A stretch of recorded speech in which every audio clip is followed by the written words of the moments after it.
Hello everyone, it's Cheryl Millett here for your better health, live at 5 Mondays, where we are absolutely I'm going to share something completely different or new, and then we'll go into some things. I got some interesting things to unpack today, and then we're going to tell some jokes. I'm going to tell some jokes, some good ones, and that's where we're kind of get going. So today at Live at 5, we got a few things on the news, but let's get into the mushroom hunting. Mushrooms in general have been talked about more lately. I just seem to be bumping into people and they have a keen interest in trying some mushrooms for an experience, maybe just once. And then I share with them my experience, which I shared at the Awakening You presentation, and brought a few things together because my keen interest was as to what does this medicinal mushroom or psychedelic mushroom do to the brain, but also what does it do to the physical body, and that became clear. But I'm going to go into edible mushrooms. Now, not all mushrooms are edible. They're not at all.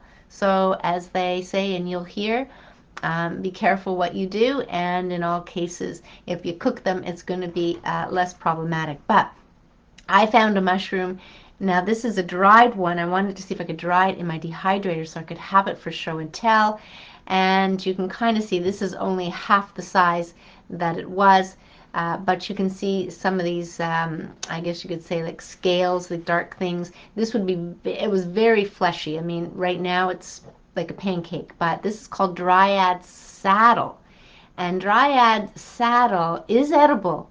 And if you if you can put a fork through it, then that's the part you want to cut up. If you can't, then you could easily dehydrate them and make it into mushroom powder, which like garlic powder or anything, you can use it in foods, soups, or anything. And so dryads, they grow quite big, and I was able to get quite a few of them, but I didn't pick all of them so that there would be some there and not so much the small ones, let them get bigger.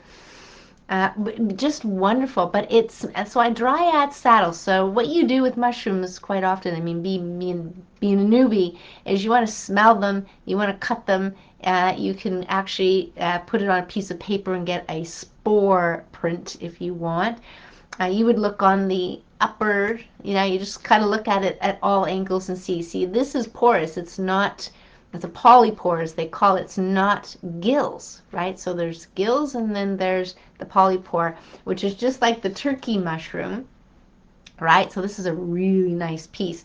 But there is a fair bit to it, but I think I'm just going to keep this piece for show and tell. Turkey mushroom. This is part of the formula to be anti-tumor. And Renee Cass, when she had one of the indigenous or native formulas, and she had a place up by Bracebridge a number of decades ago, but was shut down.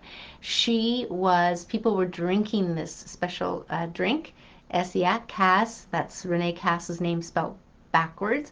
Turkey tail is one of the ingredients, let's say, and there's several of them in there. So that's when we think of dryads. I actually just have a page open here. We're thinking B vitamins and things like that, C and D, and we're thinking mushrooms do carry D. They're not so much the D3, as if I talked about fats a lot. The mammalian fats are not like the fish and not like the plant.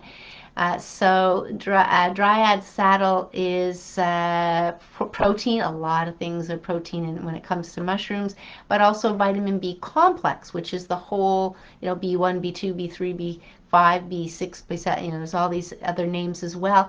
Vitamin C, which is good because we as humans don't make vitamin C, and then vitamin D, but this again would be plant or mushroom form vitamin D.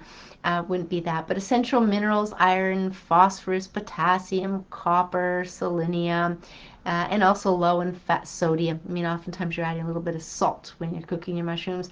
It's low in fat, low in cholesterol, so you'd want to consume other things. You want to add lots of rich butter to mushrooms, so then you have that good fat. So good, they're And the mushrooms, as you explore them more, were again like anything else in the store. They have conveniently, and for our convenience, have a limited amount of mushrooms, but however, they have many more mushrooms. Remember, it used to be the white button mushrooms, and then you got the portobello, and now you've got the maitake, shiitake, cremini. Now you have more of a variety, but in the world of mushrooms, there's so many more. And this past week, I climbed a tree about 15 feet to get a few they call the elm oyster mushrooms, but they were delicious. So 3 nights in a row, I went out. 3 days I went foraging, mushroom hunting as they call it, and was able to eat mushrooms at 3 nights in a row. So that's fun. But I am just getting into it. So if there's anything cool, I'll be coming on and speaking about it. Happy to do so. But we don't have a whole lot of time to speak about everything and anything. Oh, hi, Brock. And so what do we want to get into the news? What do we want to get into? Well, when we think of news, we think of things that may be new, news, new. I'm going to kind of play off language there.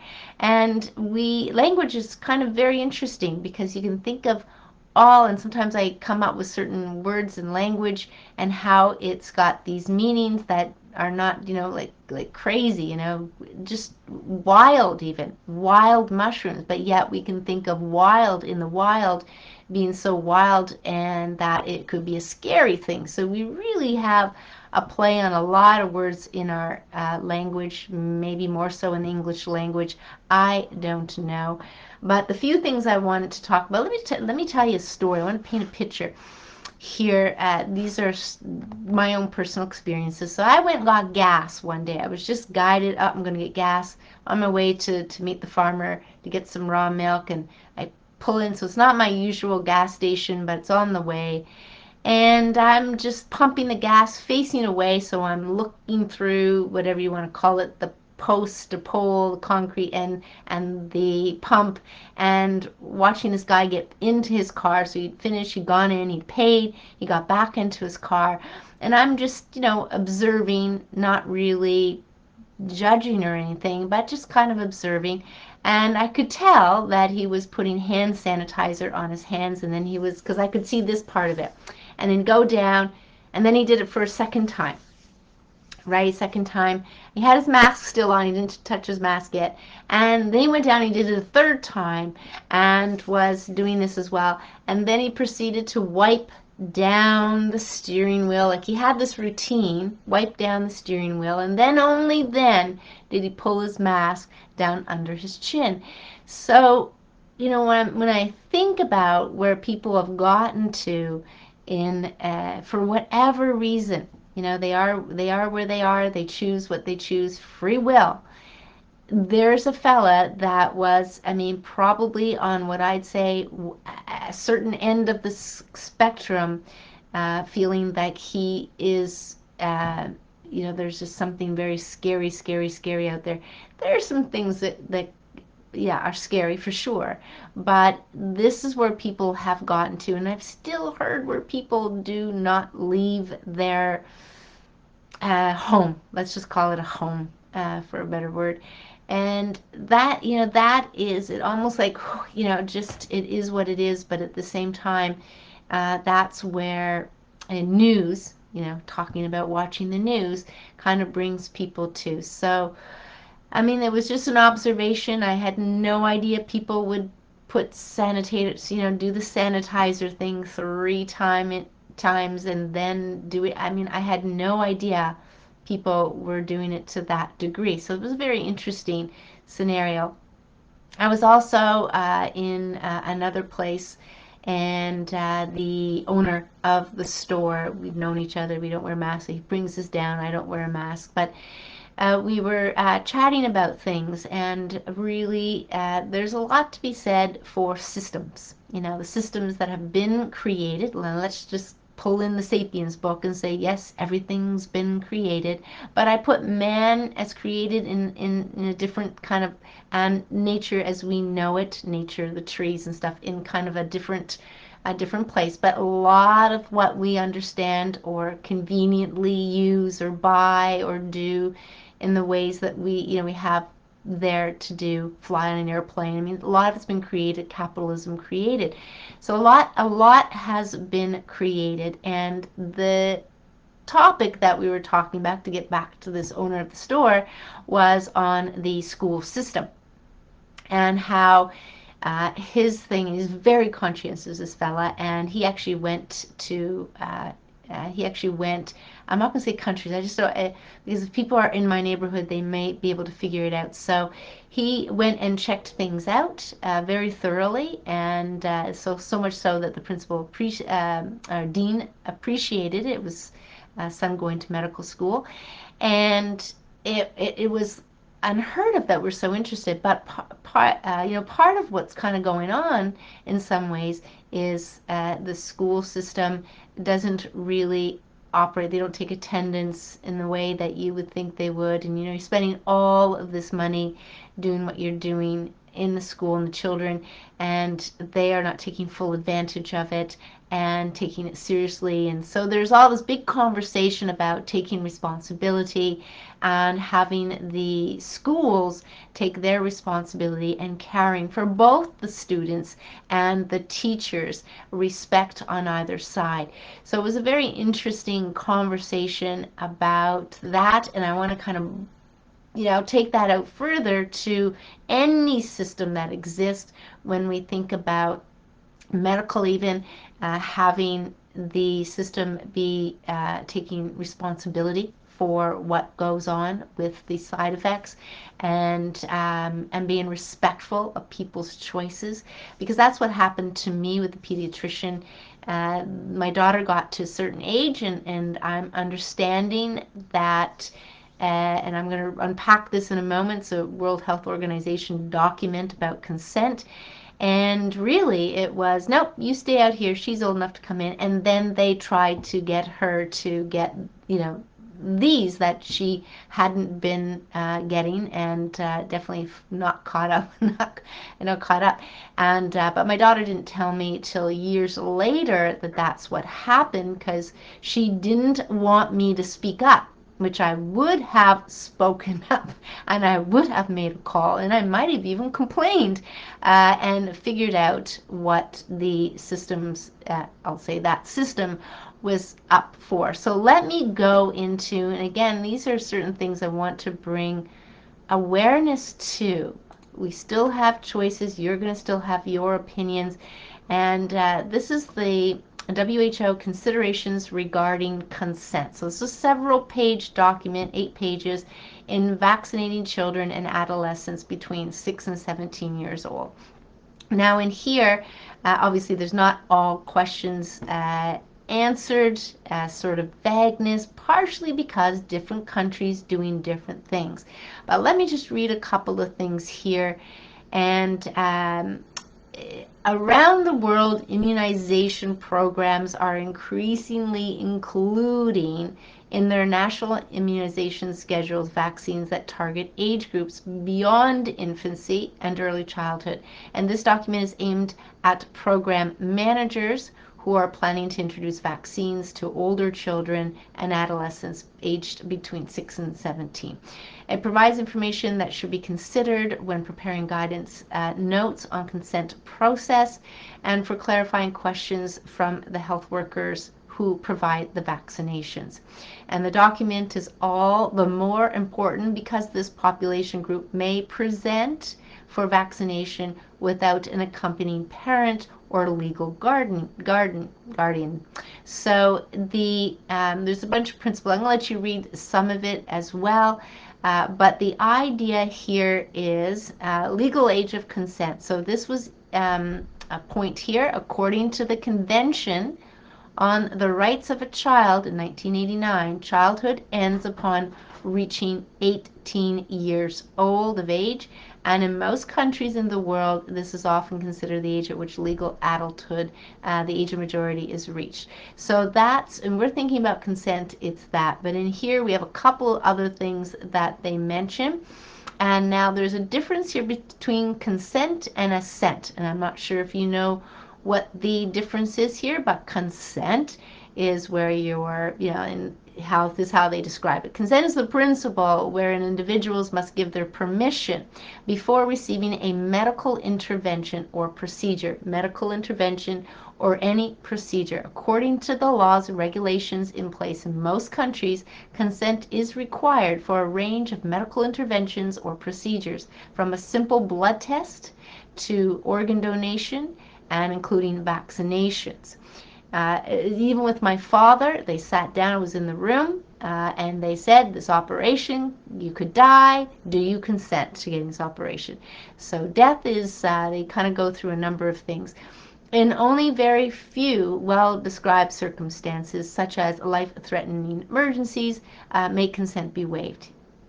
Consent derives from the principle of autonomy and forms an important part of medical and public health ethics, as well as international law. For consent to be valid, it must be informed, understood, and voluntary. And the person consenting must have the capacity to make the decision. So for consent to be valid, it must be informed, understood, and voluntary. So informed and understood, that should be the risks.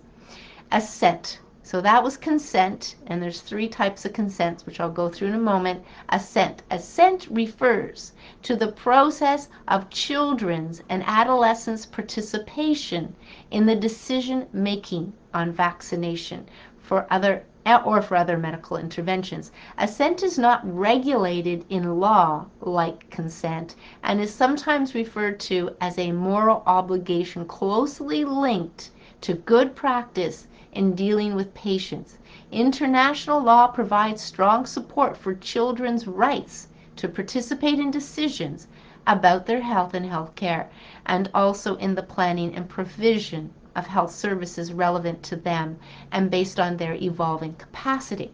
And these issues, sex change, all those kind of things were coming up here in Canada. I don't know if they were in the country where you are, but there were some things, and they get into other things. But let me go on here about legal age of consent. In most country legal systems, the legal age is of constant consent tends to coincide with the age of majority, like 18. In most countries, it follows, therefore, that a child or adolescent in the age group 6 to 17 years cannot provide consent to vaccination, and so consent is normally required from their parent or legal guardian. But in a growing number of countries, the age of consent for medical interventions is set below the age of majority. They don't give a list of countries here.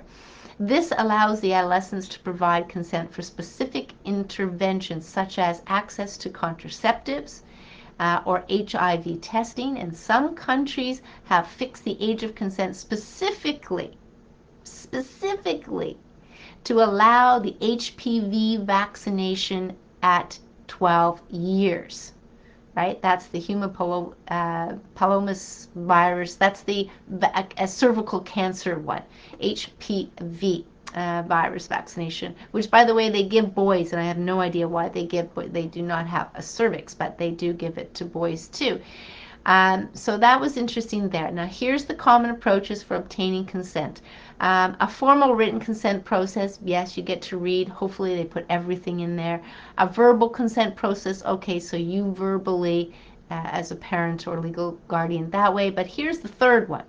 This is an implied consent process by which parents are informed of imminent vaccination through social mobilization and communication, sometimes including letters directly addressed to the parents. Subsequently, the physical presence of the child or adolescent, with or without an accompanied parent, at the vaccination session is considered implied consent. So if your child goes to school, and so what I would always do with my children is say, you don't have to go to school on this day, because they gave us, as they say, informed us parents when they were having the clinic. And because my children were 12, 13 at the time, I said they could stay home, but they wanted to go in. fair enough. They knew the drill. They were to say no. They weren't to line up. They weren't to go follow children. So they had enough, they had that, and so they didn't. But interestingly enough, my one daughter said kids were fainting after they got. Now, I don't know if it's this or that, or the just needles or what it was, but they were coming back to the classroom and they were not feeling well and leaving, or as if it's true, kid passed out. But let's get in here. So if the child is if the child is in the lineup, if the child is there, then that's implied consent. This practice is based on the opt-out principle, and parents, I'll explain that in a moment, who do not consent to vaccination are expected implicitly to take steps to ensure their child or adolescent does not participate in the vaccination session. So that's how they have it set up. So instead of opt-in, which they find they do not have enough people because they're too busy. People don't even read things in some cases, don't have the time. So instead of having the opt-in, which would be the school saying, okay, give us your permission by email or sign back this form, and any form that we get back, that means you do want the vaccine. They do it the opposite, which way is you're all going to get the vaccines unless you opt out. And that's, of course, they're going to get more participation that way. Some people don't have time, so they don't bother. But that's that. Implied consent procedures are common practice in many countries. They don't list which countries they are. However, when children, I'm going to say it's probably here as well, in Canada, absolutely. If my daughter would have lined up and we would have had to opt out, and opt out would have been saying no or not lining up or not going to school. However, when children present for vaccinations unaccompanied by their parents, it is challenging to determine whether parents indeed provide consent. Therefore, countries are encouraged to adopt procedures that ensure that parents have been informed and agreed to the vaccination. Comprehensive data on whether the approach countries use to deal with consent has changed or evolved over the last decades is not available. That's a bit of work, to do a project like that with all the various countries and what are their, whether opt-in or consent, how they do it. That would be a bit of work. So here's interesting. Mandatory vaccination does not always overrule the need for consent. Now, not always. It means that maybe some countries have it in different ways. But in this case, you got to give consent, which is why you were hearing, I do not consent, I do not consent, I do not consent.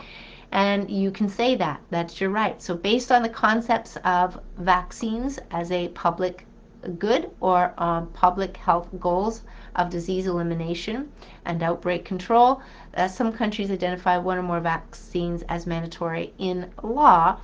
We don't have any here that I know of that are in law. In fact, TDSB, how can I say, arm twists the parents to say it's mandatory that they have vaccines, but in speaking to mandatory is they let them know whether they have or haven't been vaccinated. So the people that do not have the vaccines get to stay home. That's it. But that's not the messaging from the schools. That is not the messaging at all. And so that's asked backwards. And it's really a lot of what I'd call arm twisting on their behalf, and definitely not correct, because I know a number of people that would not have gotten their children to get it if they knew that. And so it was a bit of an education on my part to allow them to know, to allow them to say, yeah, no, you don't. And then I asked Toronto Public Health director, okay, so I get it, you have this process set up. Has it ever been used? As in, has there ever been an outbreak in a Toronto school where the kids who have not been vaccinated had to stay home? And her answer was, no, there wasn't any. So the idea is consent, need for consent. So whether consent is needed for mandatory vaccination depends on the legal nature of the regulations. All this legal jargon. When mandatory vaccination is established in relevant provisions in law, consent may not be required. If the mandatory nature of vaccination is based on policy or other forms of soft law, I mean, all of this stuff, you have to get a whole legal document or have questions. Informed consent needs to be obtained as for any other vaccines. So some countries allow individuals to express non-consent, opt out, and obtain exemption from mandatory vaccines. And this may come with certain conditions like barring unvaccinated children from attending school during disease outbreaks. And as I just said, the Toronto District School, and you can ask any of your schools in any of areas where they're saying it's mandatory to do that, otherwise your child can't go in, just ask them. What is mandatory? I've just told you what Toronto is, and it's not. It's mandatory that they know which children are not, and ask, has there ever been an outbreak? No. So there you go. So schools and communities can authorize and not give consent. So when vaccination is carried out in schools, local or national school authorities normally authorize the intervention to take place at their premises. This authorization needed for planning and implementing the vaccination sessions in schools. The same applies when community or traditional leaders are asked for permission for vaccination to be carried out in their communities. And that's just, you definitely need to have there. But yeah, there's a few other things in here. I'm not going to read through all of them. There's a few more pages here, but there is, what else did I want to say? Oh yeah, programmatic. It's a new word. I've never heard this word. Programmatic considerations. Programmatic considerations.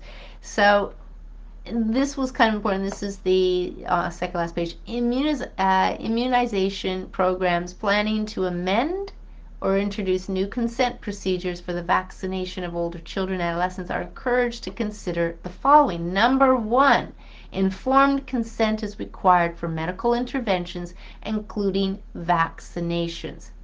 Where parental consent is required, health workers should allow older children and adolescents to provide assent to the vaccination. So we're kind of handing over a little bit of conversation on the medical. So understanding the benefits and risks of the vaccination is a central aspect of informed consent and assent. Hence, communication strategies and materials need to cater not only to children and adolescents. The level of information provided to the child should be compatible with their evolving mental capacities and with the level of their mental maturity. Yes, let's get it all down in their language, and hopefully they have every little thing about the risks in there. So very interesting document. I'll post the link for that, but definitely it goes through, it definitely says here, evidence suggests that consent procedures based on opt-out approaches are likely to result in higher acceptance of an intervention than using opt-in, of course, because people with opt-out, if they didn't get the memo or they have to do a bit of work to do what they do, there is going to be not necessarily higher acceptance. There is going to be a likely chance that you're going to have more people just getting it done because the opt-in means a bit more work for people. Increasingly, vaccines are part of integrated approaches and may be delivered alongside other health interventions such as deworming. Can we deworm our children? Hence, there may be a need to harmonize consent procedures that are currently used for different interventions and establish a single common informed consent procedure. When you get things coming together like that, you can sometimes, how can I say it? The document's 20 pages and nobody's going to read it. And sometimes they try to simplify the information when it shouldn't be simplified, and it's made out to be in line with what they want you to do. So it's important, again, they make it very clear here in the World Health Organization document and consent for ages 6 to 17 that we need to understand the benefits and the risk. Now, this is an emergency injection that is happening to, I think, I don't know, 2023 or perhaps later. We don't have all of the risks and all of the benefits have not been clear. If you think on one hand the benefits that they make clear to you is you can still get it, you can still pass it along, you can still die from it. You might not the London ICU, and that's basically it. So where most people thought it was a get out of jail card, it wasn't at all, and even though people were told that, it's not. So feel free to read through this, and for further information, Convention on the Rights of the Child available at, so there's these links that you can go to and just see what they're writing, see what they're sharing. That's so important that way. I noticed that the Star, because remember the other day there was, I was quoting the Star, and I decided to see if they have a post every day to just bring us up to speed on what's going on. The Star, Canada, and in this particular Toronto, Ontario, Canada. And it's very interesting. It's definitely more one-sided than anything, and they still don't bring up the faulty test that they're using, and they talked about active cases, but not necessarily the breakdown of certain things. But this is what I found interesting. I'm going to see if I can read it. Again, it's this push 6 to 12-year-olds. And so I'm going to read this. Let me see if I can find it quickly. Here it is. This is our very own Dr. Tam. Said outbreaks in school and daycares have been smaller this wave, suggesting they are being closely monitored. Less than 1% of children who have been infected by COVID-19 have developed serious illness.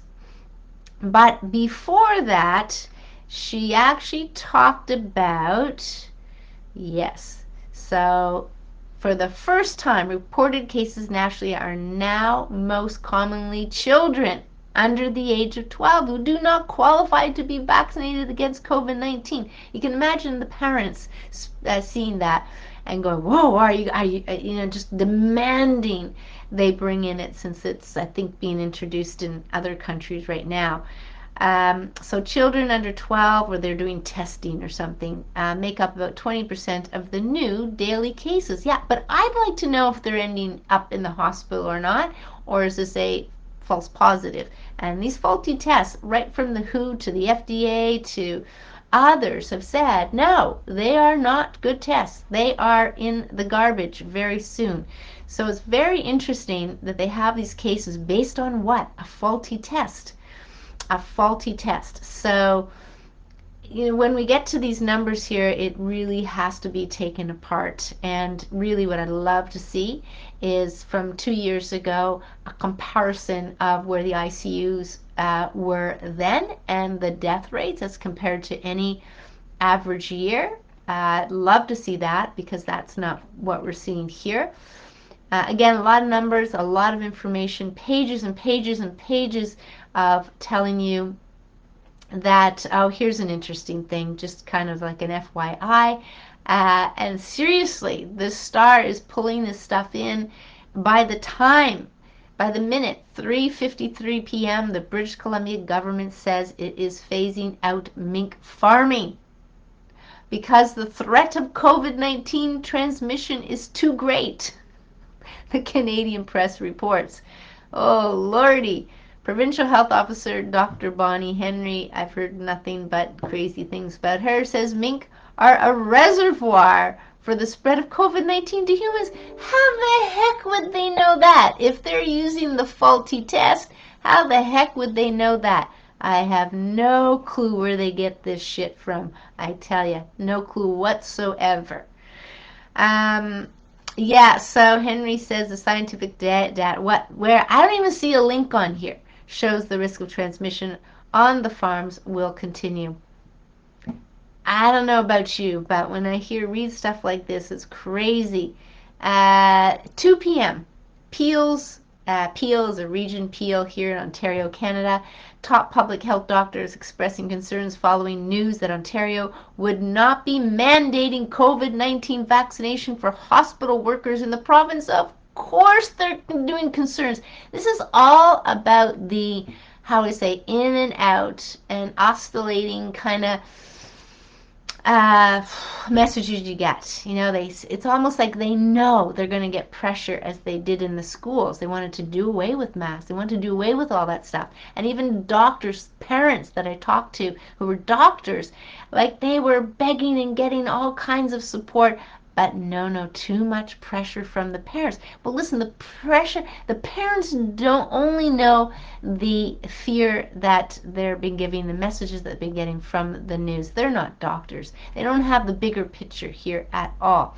So it doesn't surprise me that, pressure to do. And I think it was in Denmark. I watched a clip, Hugo Talks, and it was about they implemented again, back on the masks, so everything kind of was taken off as we've been hearing, and back to the streets, peaceful protesting again. I think it's in Denmark. Yeah, I don't think it's another one. I think it's Denmark.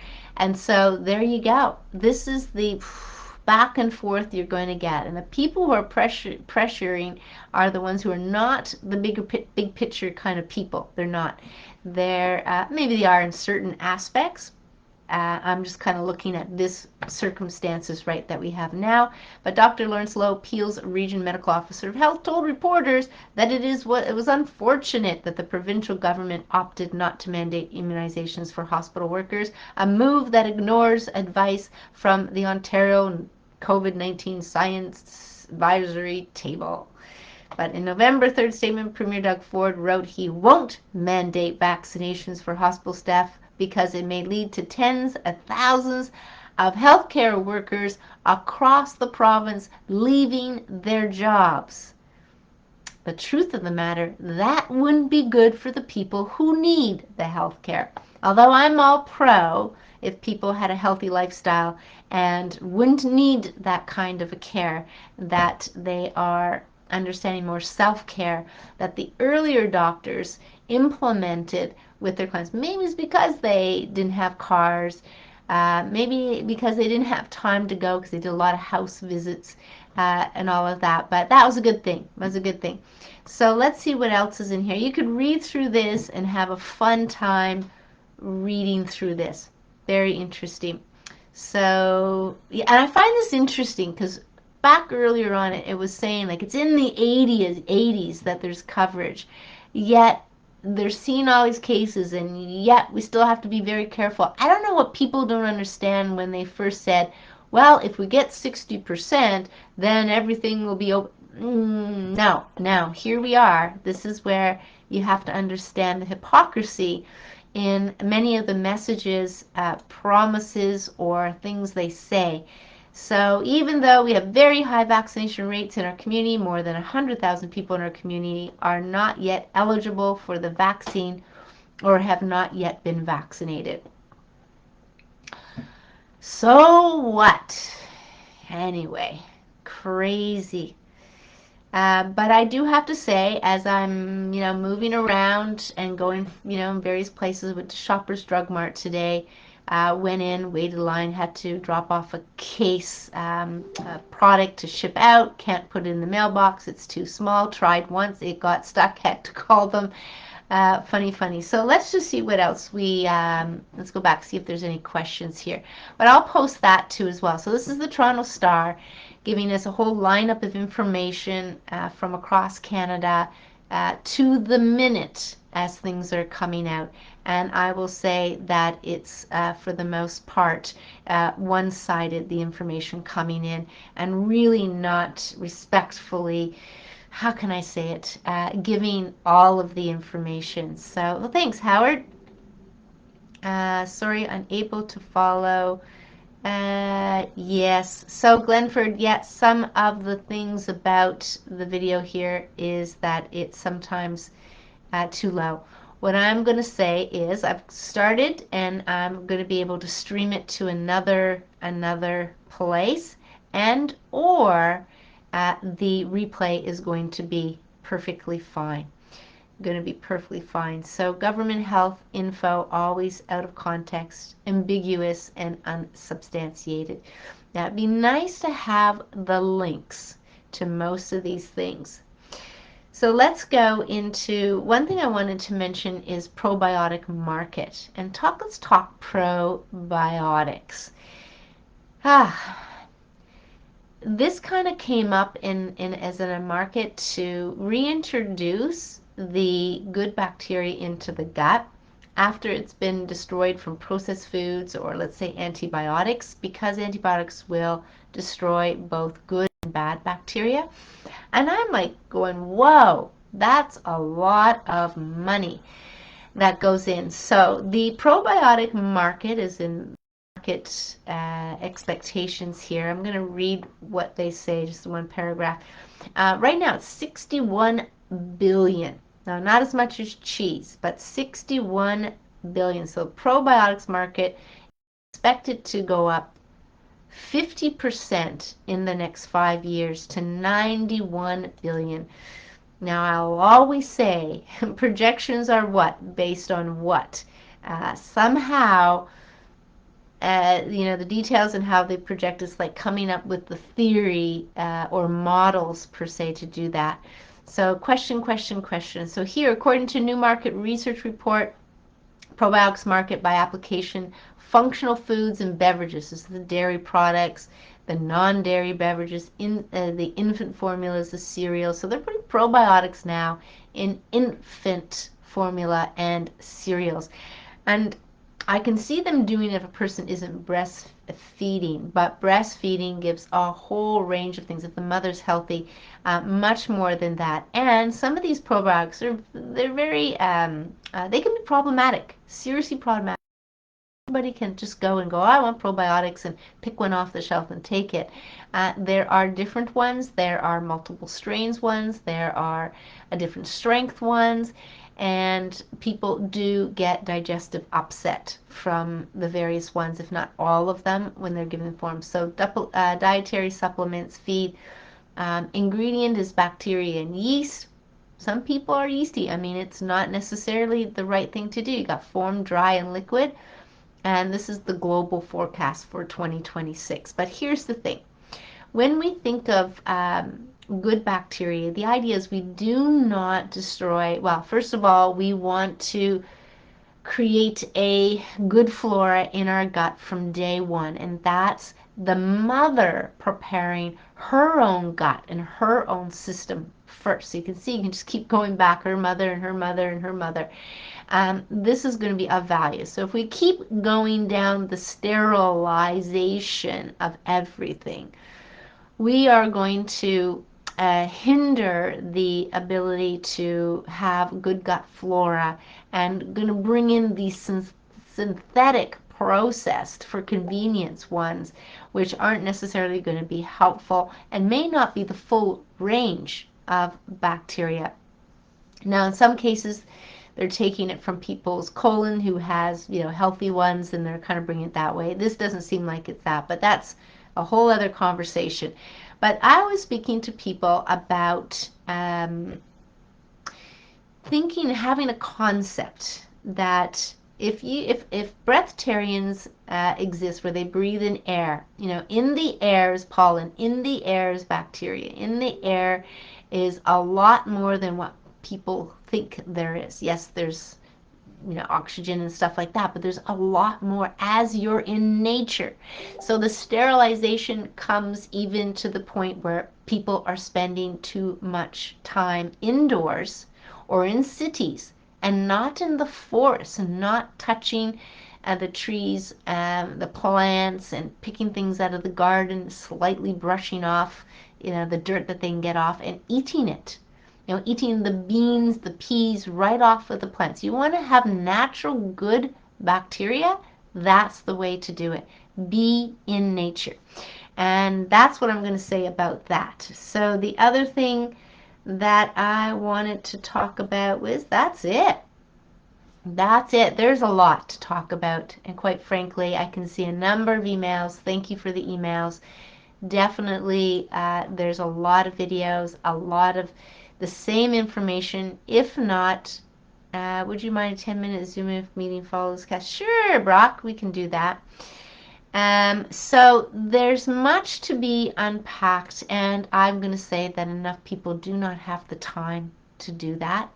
And I don't really think, ideally, that we should hand over what we should and shouldn't do to people, to others, or sometimes they're called experts on certain topics. I would like it. I mean, it's my wish and desire for the people to know enough, to be able to simplify the understandings enough to see that it is simpler than you think and more basic, and that's going to be more helpful in our life than thinking you have to have 2 cars, 2 children, and a big house, and work for somebody for a living, go to school for 8 years, all that kind of stuff. There are these fundamental skills that come into play. Awakening You, I know I've got to actually introduce the dates. It's in a couple of weeks, more than a couple of weeks. So yeah, a couple of weeks from now, Awakening You presentation, where I will bring in those simple concepts, both on the mind, the physical, and then the simple solutions, so that the basic information that is coming through is going to be more grounding. Is it going to be sensational? No. Is it going to be a magic bull fat? No, it's not going to be anything that what most people like to hear or would desire to hear. It's going to be more simple, more grounding, more basic, and foundational, because what is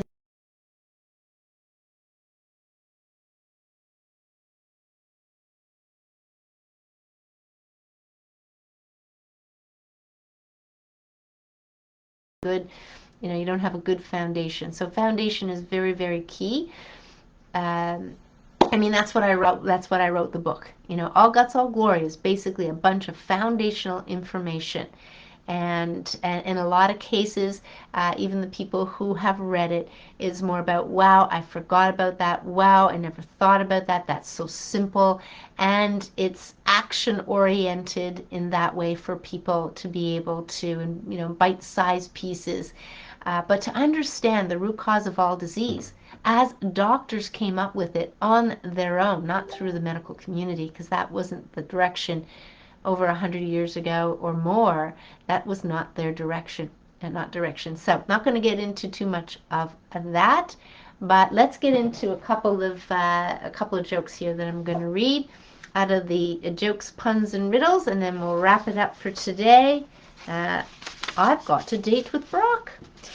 Anyway, so just for fun, let's go a couple of these here. So, 2 little girls became very intrigued with a small turtle in a bowl. One morning, when they went to see him, he had gone into his shell. "Come quickly, Mommy," the older girl cried. "He has gone, and has forgotten to take his umbrella with him." Oh, children, gotta love them.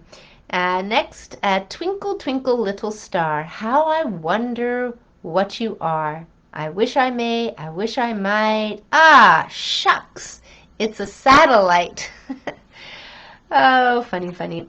Newspaper advertisement. This is 50 years old, this book. Lost. Wrist watch by a lady with a crackled face. And last one, Dave. "I'm stronger than Tarzan." Dick. "No, you're not." Dave. "Yes, I am." Dick. "Well, how do you know?" Dave. "I can beat my chest without hollering." Anyway, there you go. There you go. A little bit of fun. And fun is the name of the game. I hope you're having some fun. Ask yourself if you're having fun. Because if you're having some fun, that's fun. I'm just going to show you quickly before we go. I want to see if you can see the pattern. Can you see the pattern?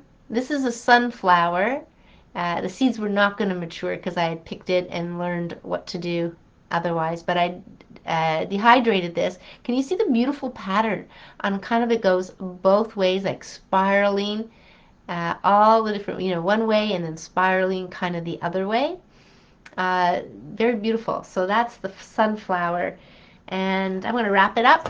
call it a wrap for Live at 5 for today, November the 8th. And I'm going to wish you a very, very good week. If there's some reason to come on, I'll come on. Otherwise, stay aware, stay happy, have fun, compassionate, all those things that can be helpful for us, helpful for our health, our relationships, and all of those kind of things. So we will see you